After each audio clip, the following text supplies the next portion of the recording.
Hey everyone, welcome back to Seed and Sparrow Homestead. My name is Kelsey if you're new here. This video is going to be quite different from the last few that I've put out. Not so aesthetically pleasing, so sorry about that. But just more relaxed, me chatting with you guys and sharing some spaces around my house. But I wanted to share a pantry challenge that I'm committing to for the month of January that I thought maybe some of you would like to do as well. It was started by Jessica over at the Three Rivers Homestead, and I will link her YouTube in the description below. So this challenge is to essentially not go to the grocery store as much as possible. The rules are very lax. You can make them up for whatever works for you and your family. You do not have to be a homesteader. You don't have to have like a massive canning pantry, any of those things. It's just about challenging yourself to be resourceful, to use what you have, and to spend less money.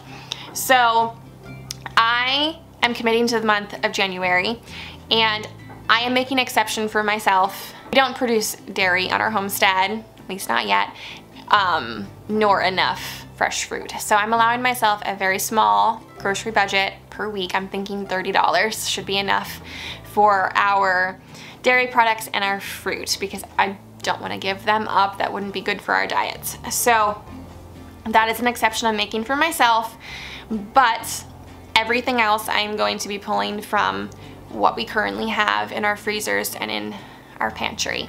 It's a great way to cycle through things, make sure things are getting used up, especially the things that get pushed to the back of the freezer or the pantry and forgotten about, or maybe some things that you really don't want to use and you've been avoiding. But I don't want to be wasteful. I want to be resourceful and good stewards of what we have. So it's great to challenge myself to try and think of new ways to use things up, new recipes. It's a great way to plan for next year's garden as well, kind of take inventory of what we have and see where I could better place my efforts and use up the amount of space that we have outside for things that we eat more of. So it'll just be good to see what I don't really need to grow as much of next year or what I should grow more of. And it's also a great way to make space for next year's harvest, using up stuff and emptying jars so that the jars are ready to be filled again once preservation season comes. So I figured I will bring you guys along as I take inventory and figure out my game plan, start meal planning some things, show you my canning pantry and the different levels of my working pantry. I personally love pantry tours, hopefully you guys do as well. I just think they are a thing of beauty. There's a lot of hard work and planning that goes into them, so I'm looking forward to sharing mine with you. Keep in mind, it is not Pinterest worthy. We have a small home with very awkward spaces. A lot of it is like unfinished and there's cobwebs and stuff, so don't look too closely. Don't expect a Pinterest worthy pantry, but I'm still very proud of it and I'm excited to take you guys along. So let's go check out my pantry space. Okay, so this space here, this is what I consider like my first layer of my pantry. This is the stuff I pull from every day. A lot of it is just baking items. I do a lot of baking, but this is like my dry goods. So my sugar, brown sugar, pancake mix, powdered sugar, different types of flour, some rice, oats, and I have some herbs and I have baking soda, baking powder, and then throughout my kitchen I have like salt and pepper and other spices scattered around. But this is the stuff that I would pull from first when I'm baking or cooking. This is my in-kitchen pantry. This is my smaller space. So this space here is what I consider like my second layer of my pantry.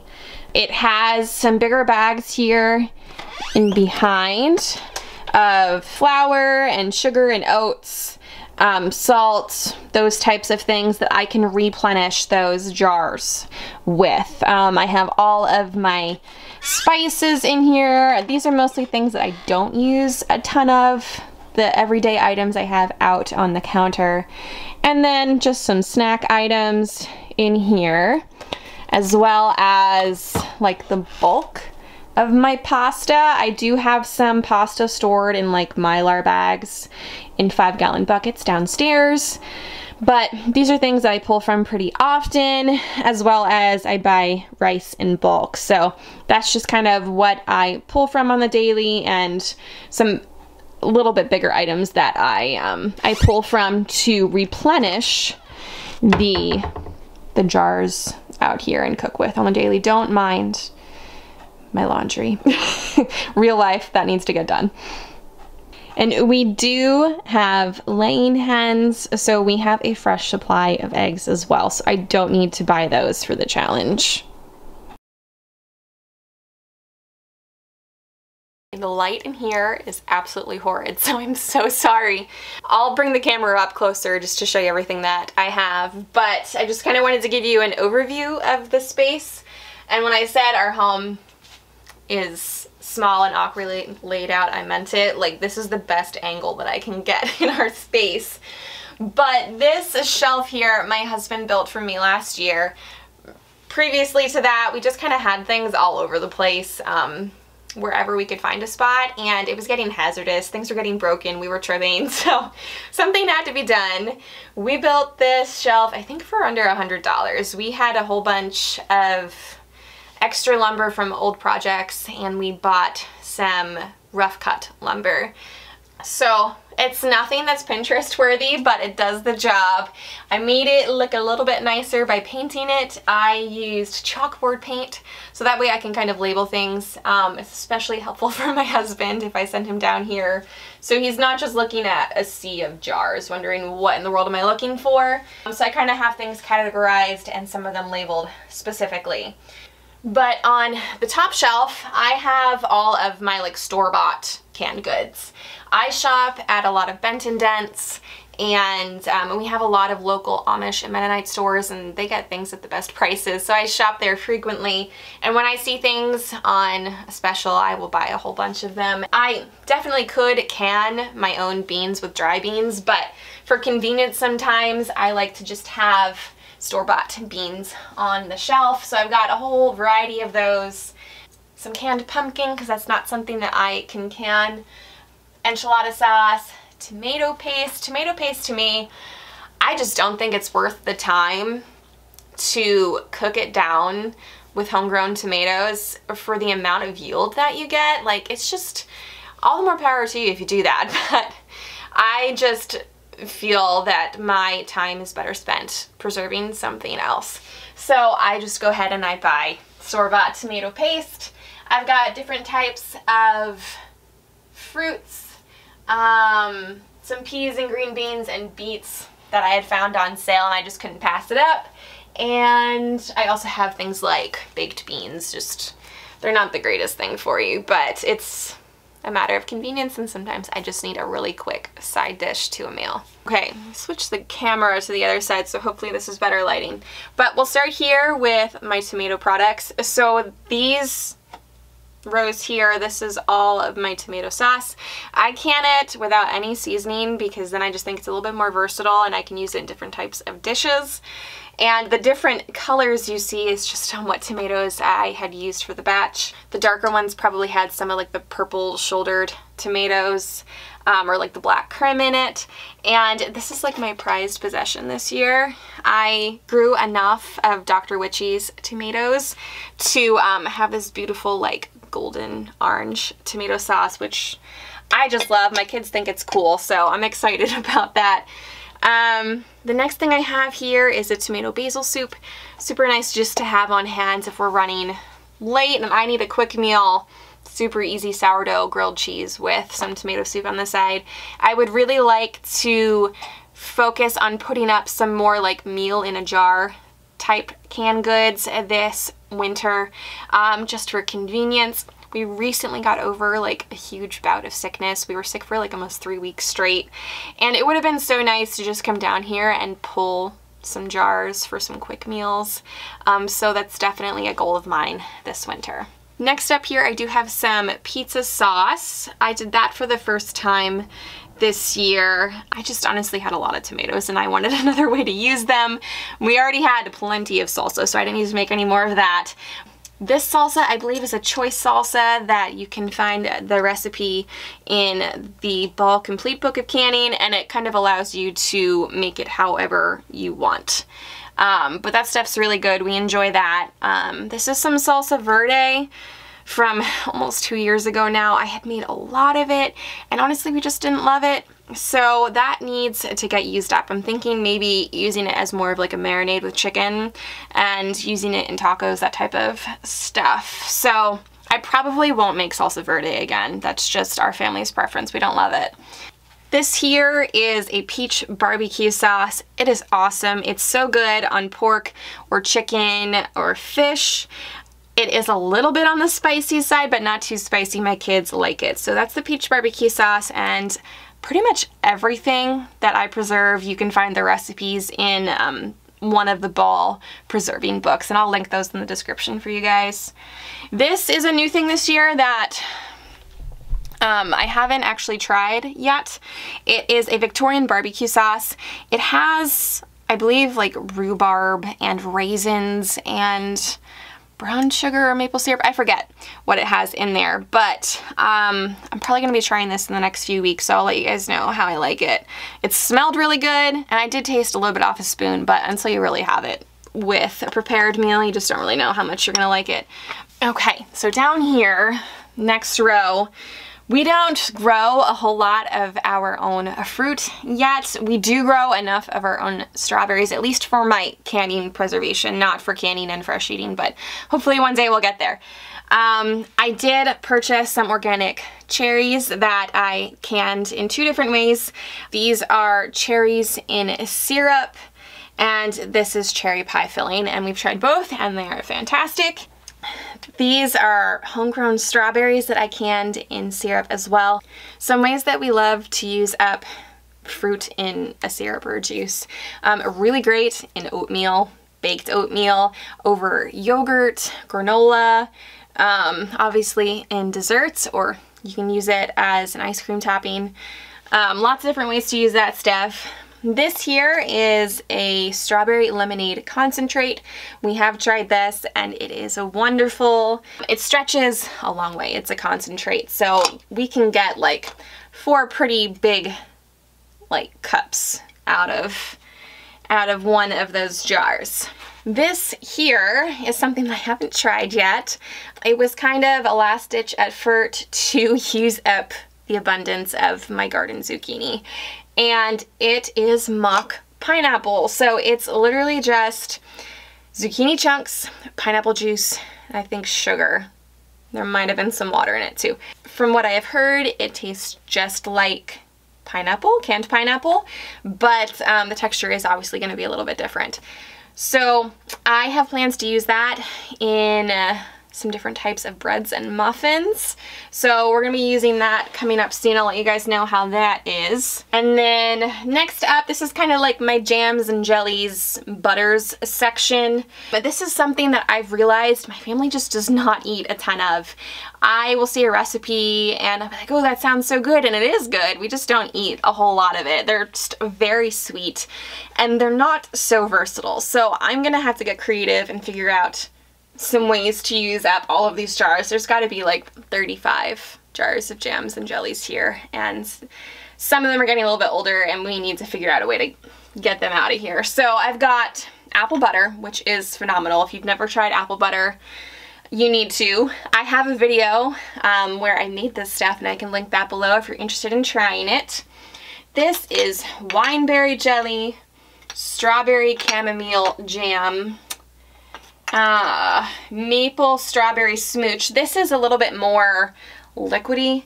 I don't think I did it wrong, but like I've seen other people say it just doesn't set up as much. But that is something that we've just kind of been using as like an ice cream topping. So this here was an experiment. It is corncob jelly. And I wasn't sure if we were going to like it, but I just thought it was really neat how you could kind of use up the whole, you know, can the corn kernels and then use the cob for something else. So you just boil down the corn cobs and put in a whole bunch of sugar and pectin, and it honestly does taste a lot like honey. That's what everyone likens it to, is like a mock honey.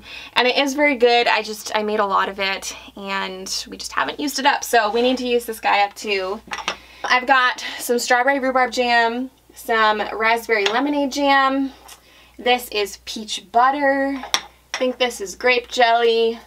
This is peach and I think cranberry conserve, which is good. It's just very sweet. And this one I have still yet to try. This is zucchini bread jam, and it's made with zucchini, and I think there's raisins and like cinnamon and nutmeg in here. And I just haven't tried it. I made it because I had a whole lot of zucchini to use up, and it just honestly hasn't sounded appealing to me, so I haven't used it. So this is something that's gonna get used up this challenge. We're gonna figure it out. Okay, so if you've been here any length of time, maybe you have seen my preservation video on preserving the 150 pounds of potatoes that I grew. And this is what's left of my home canned potato cubes. Honestly, I could probably can like 100 of these and still not have enough. We eat them with everything. They're super versatile. Throw them into soups and stews, into casseroles. I use them a lot for breakfast, frying them up with eggs and bacon. That is something that will always be in my canning pantry. And then this is all that's left of my peaches. I also did a preservation video on that. I definitely need to do more peaches. We all love eating them just straight out of the jar. It's honestly like a taste of summer. They're fantastic. And then I've got my apple pie filling. This is some from last year that was just apple slices canned in juice, and honestly we don't love them. They are very mushy and watery, and I don't recommend canning apples in juice. It's weird.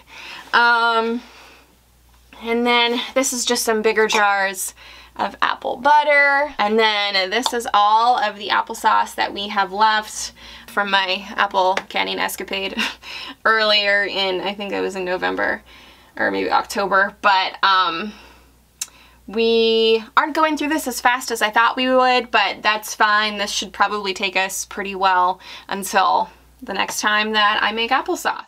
Now we are in my veggie section. So I have figured out that I can grow beets very well, and we have a surplus of beets. I've got 2 rows of them here, but I have pressure canned some, so they're just plain beets, and then I have pickled some in varieties. I have just, I think these are like a sweet pickled beet, so they have, I think, cinnamon in them, and I have others that are just like pickled with vinegar and onions. So I've got my golden beets and my red beets, and then still working on pickles even from 2020. I went a little crazy. I think I planted like 10 cucumber plants that year, and I don't know what I was thinking. We had so many cucumbers, so take it from me, you get a lot of cucumbers from one plant. And this, I mean, we're still working on them from 2020. I think I canned like 40 jars of pickles that year, and we just don't eat that many pickles. So can what your family eats, buy what your family eats. And this here is just canned corn. We have not perfected growing corn yet. I've tried it 2 years in a row and made sure I did a nice block of corn, and I even went through and I hand pollinated them, and we just got 0 corn. So I haven't tried that the last 2 years. I may give it a go again this coming growing season, we'll see.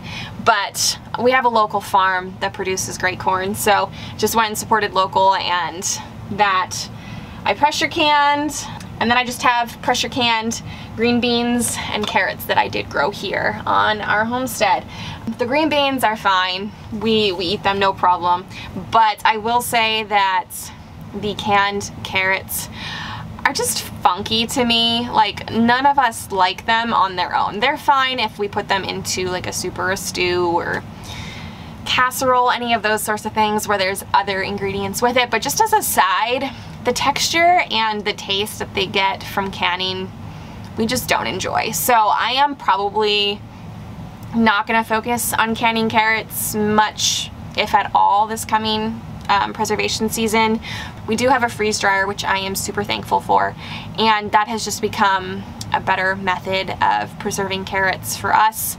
That's probably where I'm gonna focus my efforts. If we didn't have the freeze dryer, I would probably just freeze them. I've got, this is freeze-dried purple mashed potato powder, which is really nice to have on hand. One meal that I make a lot when I am crunched for time is like a copycat KFC chicken bowl, a much healthier version. So it's nice just to have these homegrown like instant mashed potatoes on hand. This is just freeze-dried tomato powder that you can make into really anything. You can make it into tomato paste, tomato sauce, tomato soup, whatever your heart desires. So I'm thankful for that. That's just some freeze-dried goat's milk and some extra coconut oil I have down here. And then working our way over, more canned beets. This is some sauerkraut.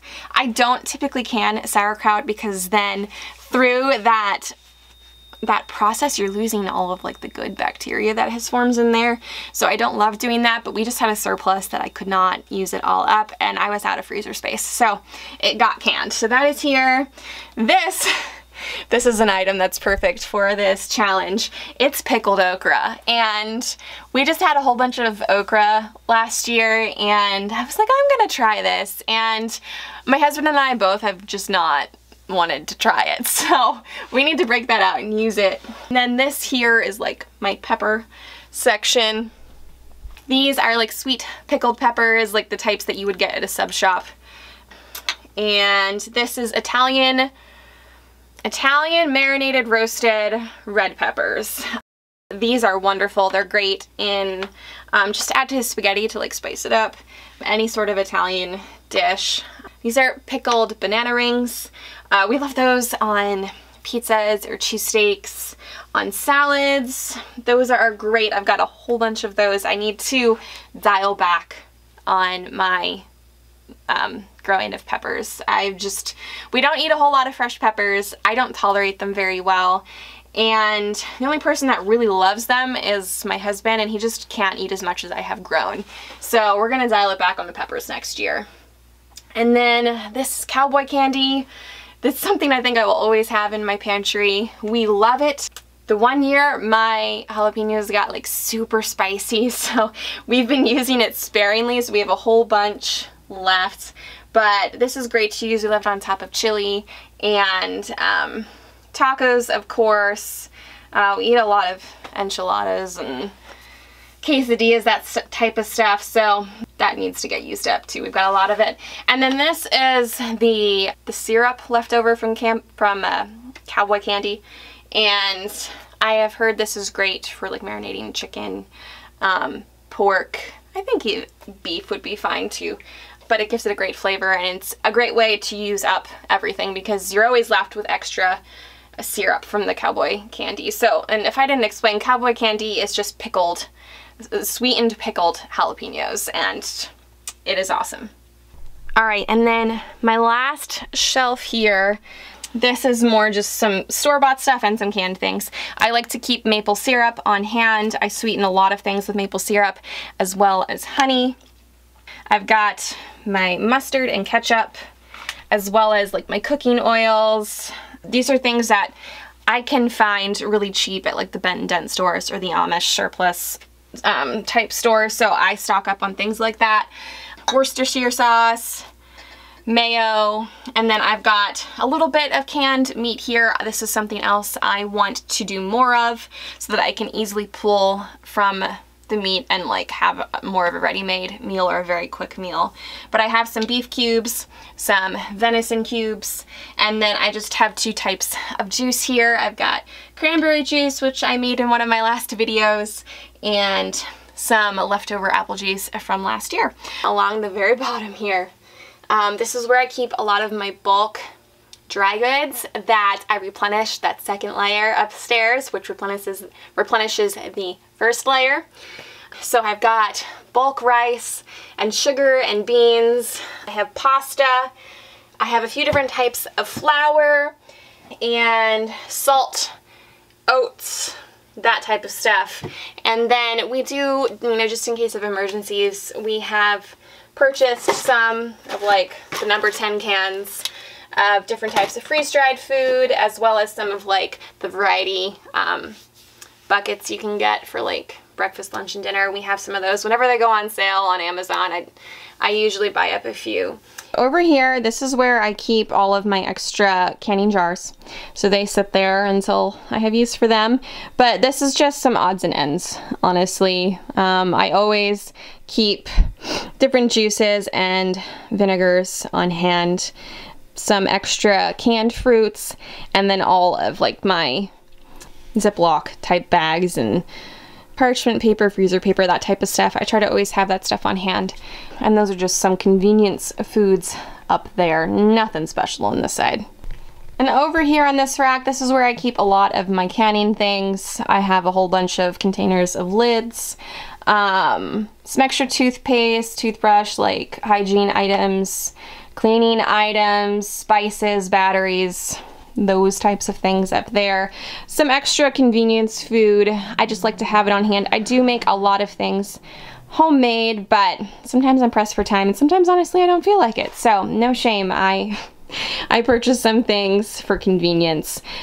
I do have the freeze dryer. We are working, I should say I am working on trying to get better at using it because we're not in preservation season. I don't have a lot of like overflow and excess things that need to be preserved. It was super easy to just throw them in the freeze dryer and let it do its thing. But now that I don't have those things coming in, I kind of forget that I need to be preparing things and using this awesome tool that we have. So over the winter, it is also a goal of mine when I am cooking dinner to like make a double batch and then freeze dry the extra so that we have those things on hand in case of emergency.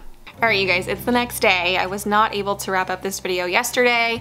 My little guy is teething. I think he's getting his molars, so he just needed mom. So I'm gonna try and sum this all up for you. There are a few other things I wanted to share. I won't have to purchase any meat for this challenge.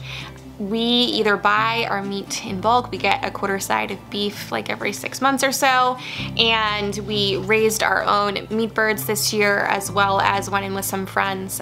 They raised a pig for us. So we have a lot of bulk meat to use, which I'm thankful for.